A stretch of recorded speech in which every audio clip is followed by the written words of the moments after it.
Hey, left, right, out. We're on the road right now.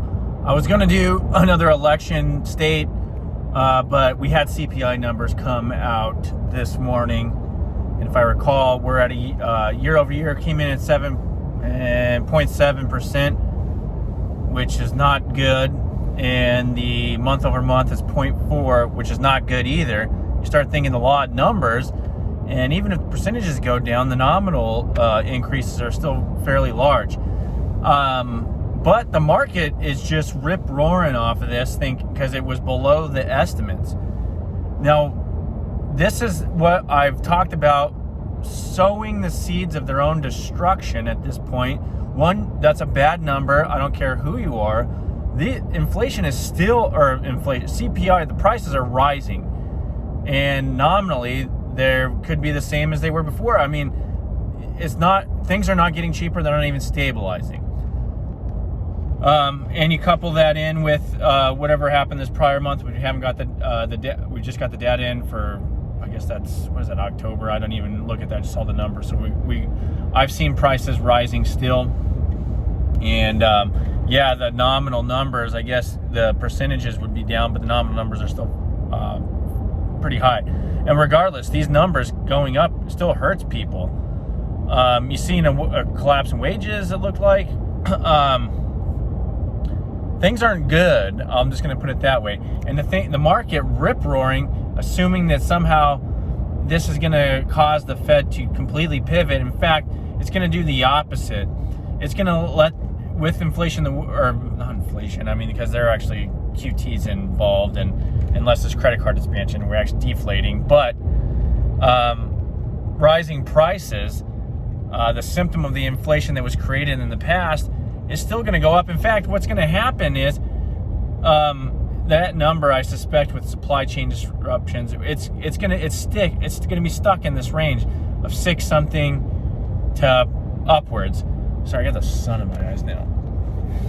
Yeah, but it's sowing the seeds of their own destruction. I'll get back to that. What's going to happen? This gives them justification for doing another at least a half-point rate hike, which is fine with me. Hey, I'm getting something at the bank. It's going to wash out a lot of these bad companies, and we're starting to see them cut jobs. Some of these larger companies are already. It's all over the place. But for some reason, the market doesn't care. They just money's flowing in and driving up prices. We had a horrible 10-year auction the other day too, or was it yesterday or the day before? Things are not good. I don't care if the market Dow's up 800 points today. It's irrational. It's based off, I mean, if they just stop and think about it for just a little bit. In fact, this move and these subsequent moves, if it keeps going up, are setting the tone for even a bigger rate hike and a larger collapse, in my opinion.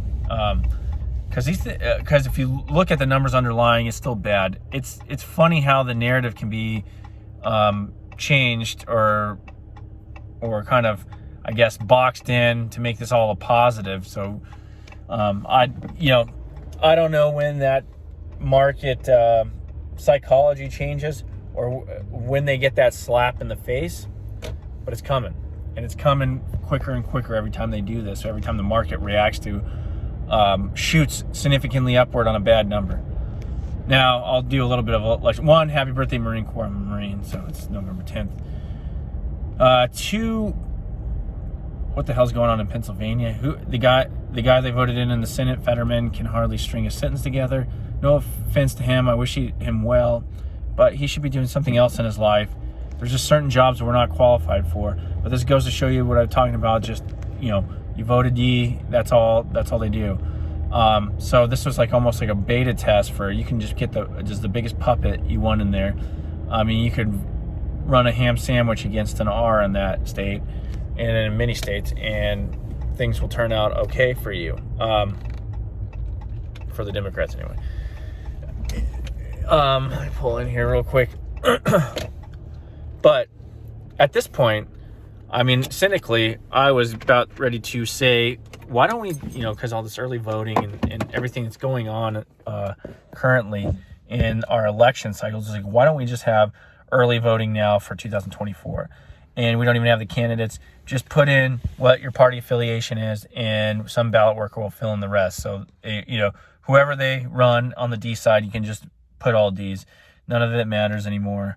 That's the way I feel like the electorate, most of these voters, that's what they're doing anyway. So why as well just early vote for the next, why don't we, screw it, not 2024, just the next few elections. Just send in your ballots now and just put D everywhere. Like, why even run candidates at this point? Everybody's just voting their group, their party group. And I think, I just heard that abortion was the number one voting topic in Pennsylvania. Like, what kind of, understand that it's a hot topic, and to me it's a very important topic in the view of, from a Christian perspective. But, it's hard to believe that these people aren't voting more based on economic issues or other rights. But anyway, the ham sandwich wins, and I gave you the deep down dynamics on Arizona yesterday. Arizona's still counting, but the margins are getting closer when it comes to Carrie Lake. Sorry, I'm closing my eyes because of the sun. When it comes to Carrie Lake, anyway, Blake Masters tightened it up very little, but we'll see what happens on that one. As long as Carrie Lake gets in, I'll be happy. We'll go into I'm going to go into a little bit later. I'll post this video. We're going to pick another state, probably Colorado, and kind of deep dive a little bit into the dynamics there, the population, another state that I'm very intimate with. Like I said, we might do New Mexico. We'll go up the Rocky Mountain regions. I have a lot of knowledge culturally in that region, and the Rocky Mountain front, that those plain states I know a lot about. I know a lot about the dynamics, the culture. That's where I grew up in that region. And it's weird to see the shift from outsiders that are coming in and changing the politics, and also some of the next generation that have been kind of completely brainwashed. But anyway, watch the markets. So I'm going to be particularly interested in how the bond market reacts to this news. I would imagine you'd see money flowing in there as I guess people, price in less rate hikes, which I don't understand why. What's the assumption that if we get lighter numbers and we still have strong numbers in their perspective, in other ways, that they're going to somehow slash all the way back to zero.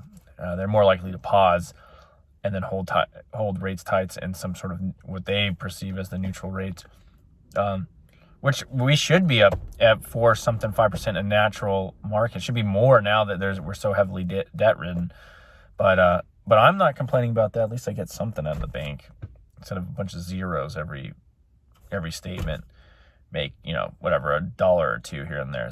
It's actually not terrible. Granted, it's eaten away by the price of everything else. But I'll talk to you later. Peace.